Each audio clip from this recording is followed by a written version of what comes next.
Paano arawan niya? Kahit tayo, ito. Oo, makita ka nga nung lupit. Ay, siyempre, balain mo yung kontaktor eh. Skill ka talaga. Tatawa, talbos na kamuting kahoy. Kung ulam ngayon.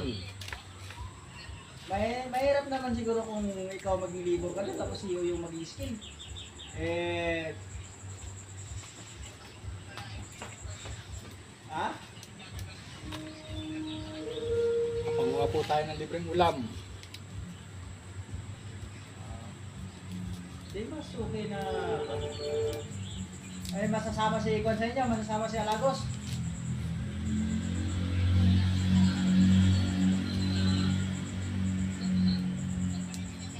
Oo, uhugutin namin yung si Alagos.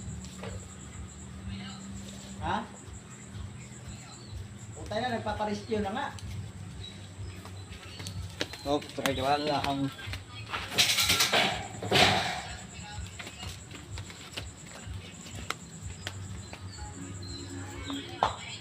Kita ka sa vlog, no? Siyempre, kumpanya yan eh. Kumpanya yung galing doon si Ferrer eh. Ano yan, kuya? Hindi sinasama yung Hindi, mga ganito, yung mga bulok na dahon. Yung mga ganyan lang ta. O lahat yan ano. Lahat yan. Hanggat sa malambot. Pakyawan nga laban na nila doon, pakyawan eh. Puro ano kay sobrang musilan yung kwan, hindi ukihan yung mga gawa nila. Di ba yun yung pinangkukulot din sa babae? Kaya madidili sila doon sa pera nila doon, madidili sila. Hanggat hindi ukihan yung gawa nila, kagaya ng plastering. Pag hindi maayos pa ang pagka-plastering yan, wala. Hindi nila sila mabayaran.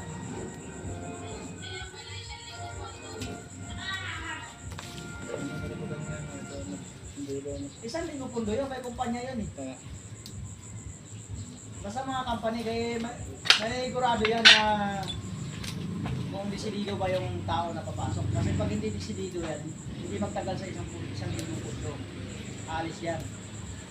Pero kung yung mga desididohan na magtrabaho, papayag yan, lalaban yan dyan.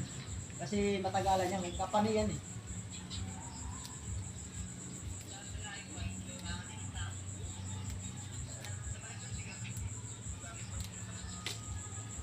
Ako, kailangan ko ng kanito eh.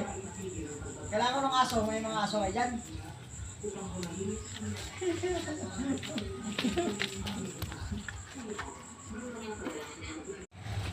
Paano arawan niya? Kahit tayo, ito. Oo, makita ka nga nung lupit. Ay, siyempre, balain mo yung kontaktor eh.